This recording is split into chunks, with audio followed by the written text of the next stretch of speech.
এখন এখান থেকে আমরা এই গুণ না করে এটাকে আমরা কিভাবে সময় বাঁচিয়ে সমাধান করতে পারবো পরীক্ষায়।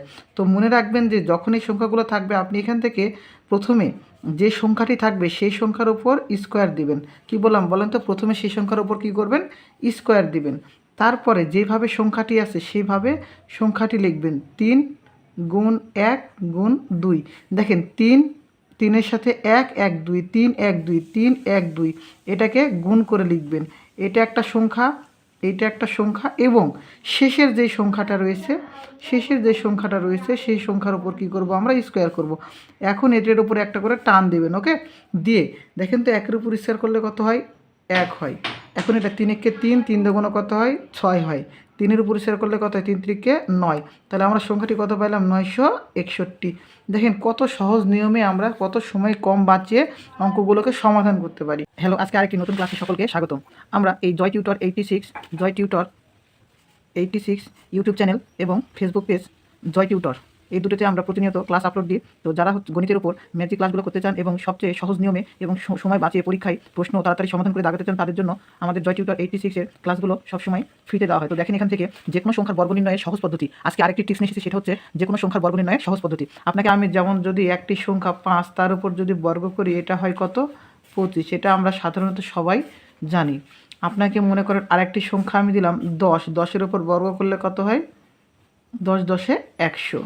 এইভাবে আমরা যদি হচ্ছে আরও একটু বড় বড় সংখ্যাগুলো দিই, মনে করেন যে আপনাকে আমি সংখ্যা দিলাম একটা 25, তার উপর আমি স্কোয়ার করলাম বা বর্গ করলাম। ওকে, আজকে শিখাবো বর্গ নির্ণয়ের সহজ পদ্ধতি। তো দেখেন যে 25-এর উপর বর্গ করলাম, অথবা মনে করেন যে আমি 30-এর উপর বর্গ করলাম, অথবা মনে করেন যে আমি 31-এর উপর বর্গ করলাম। এই যে সংখ্যাগুলোর উপর বর্গ করতেছি, আমরা যেগুলো সংখ্যা, যেমন এগুলো ইজিলি সংখ্যা, এগুলোর উপর বর্গ করলে আমরা বলতে পারি যে এটা কত হবে? 900 হবে। কিন্তু 31 বা 25 স্কোয়ার এগুলোর হচ্ছে বর্গ করলে আমরা কি করব তখন? যে ওই সংখ্যাটা আসলে কি হতে পারে সেজন্য আমরা সমাধান করতে হবে। আমরা কি করি? এই দুটা সংখ্যা যেমন 25-এর উপর যদি আমি গুণ করি, কি হয়? 5 5 25-এর 5, হাত থাকে 2, হাত থাকে কত? 2, 5 দুগুণে 10 আর 2 12, হাত 12 লিখলাম। এখান থেকে দেখেন 0, 5 দুগুণে 10-এর 0, হাত থাকে 1, 2 দুগুণে 4 রাখে 5। তাহলে দেখেন এখান থেকে লিখলাম 5 2 6। তাহলে দেখেন তো আমরা এখান থেকে পাইলাম কত? 625। পাইলাম কত এখান থেকে? 625। দেখেন যে এখানে আরেকটি আমি সংখ্যা দিলাম 31, 31-এর উপর বর্গ। তাহলে আমি এই সংখ্যাটাকে কী করতাম বলেন তো? 31 আর 31 কী করতাম? গুণ করতাম। গুণ করে দেখেন তো আমাদের কী করতাম? এখান থেকে 1 1-কে 1, 3 1-কে 3, 3 1-কে 3, 3 3-কে 9। তাহলে কত হচ্ছে? 1 3 3 যোগ করলে 6, আর এই যে 9। তাহলে কত পেলাম আমি? 961। তাহলে 31 বিস্তার করলে কত পাবো? 961। তো এখন প্রশ্ন, আপনাকে আমি যে সহজ নিয়ম একটা ট্রিক্স দিতে চাচ্ছি, সেই ট্রিক্সটা হলো যে এখান থেকে যে আমরা সংখ্যাগুলো বর্গ মানে ওই সংখ্যা দ্বারা গুণ করতেছি, তাই না? তাহলে এখন এখান থেকে আমরা এই গুণ না করে এটাকে আমরা কিভাবে সময় বাঁচিয়ে সমাধান করতে পারবো পরীক্ষায়। তো মনে রাখবেন যে যখন এই সংখ্যাগুলো থাকবে আপনি এখান থেকে প্রথমে যে সংখ্যাটি থাকবে সেই সংখ্যার উপর স্কোয়ার দিবেন। কি বললাম বলেন তো? প্রথমে সেই সংখ্যার উপর কী করবেন? স্কোয়ার দিবেন। তারপরে যেভাবে সংখ্যাটি আছে সেইভাবে সংখ্যাটি লিখবেন। 3 গুণ 1 গুণ 2। দেখেন 3-এর সাথে 1 1 2 3 1 2 3 1 2 এটাকে গুণ করে লিখবেন। এটা একটা সংখ্যা, এইটা একটা সংখ্যা এবং শেষের যে সংখ্যাটা রয়েছে সেই সংখ্যার উপর কী করব? আমরা স্কোয়ার করব। এখন এটার উপরে একটা করে টান দেবেন। ওকে, দিয়ে দেখেন তো একের উপর স্কোয়ার করলে কত হয়? 1 হয়। এখন এটা 3 একে 3, 3 দুগুণে কত হয়? 6 হয়। 3-এর উপর স্কোয়ার করলে কত হয়? 3 3-কে 9। তাহলে আমরা সংখ্যাটি কত পাইলাম? 961। দেখেন কত সহজ নিয়মে আমরা কত সময় কম বাঁচিয়ে অঙ্কগুলোকে সমাধান করতে পারি।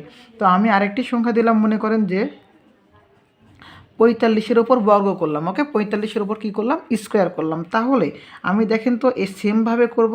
প্রথমে কি করব বললাম যে 4-এর উপর কী করব? স্কোয়ার করব। তারপরে সেমভাবে কী করব? 4 করব, গুণিত 5 করব, গুণিত 2 করব। 4 5 2। এরপর কী করব আমরা বলেন তো? 5-এর উপর কী করব? স্কোয়ার করব। ওকে, 5-এর উপর কী করব? স্কোয়ার। তাহলে দেখেন তো এখান থেকে আমরা 5 5 কত হবে? 5 5 25-এর 5, হাত থাকলো কত? 5 5 কত? 25-এর 5, হাত থাকলো 2। এই দুইটা হাতে আমরা কী করলাম? রেখে দিলাম। দেখেন 4 5 20, 20, 4 5 20, তাহলে কত হলো 20, 20 দুগুণ 40, 40 আর 2 কত হবে 42, 42-এর কত আমাদের 2, 42-এর কত হলো বলেন তো 2, হাতে থাকলো কত 4। সেমভাবে 4 4-এ 16, 16 আর আমাদের হাতের কত ছিল 4, 16 4-এ কত হবে 20। তাহলে আমরা 45-এর পরিষ্কার করলে কত পাবো 2025। দেখেন আমরা করি এটা, দেখেন 45 আর 45 গুণ করি, 5 5 কত হবে 5 5 25, হাত থাকলো কত 2, 4 5 20 আর 2 22, 4 5 20 শূন্য, হাত থাকলো কত 2, 4 4 16 আর 2 18।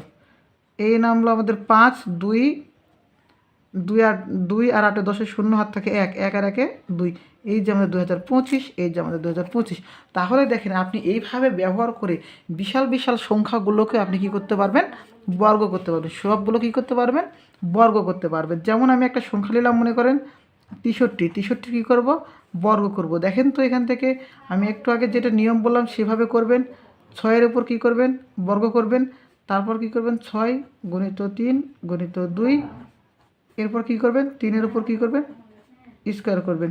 দেখেন 3-এর উপর স্কোয়ার করলে কত হয় 9 হয়, 3 6 18, 18 দুগুণে কত হবে 36-এর 6, হাত থাকলো কত 36-এর 6, হাত থাকলো কত 3। দেখেন 6 6 36 আর 3-এ কত হবে 6 6 36 আর 3-এ 39। এই হলো দেখেন 3969। তাহলে 63-এর উপর বর্গ করলে আমরা কত পাবো 3969।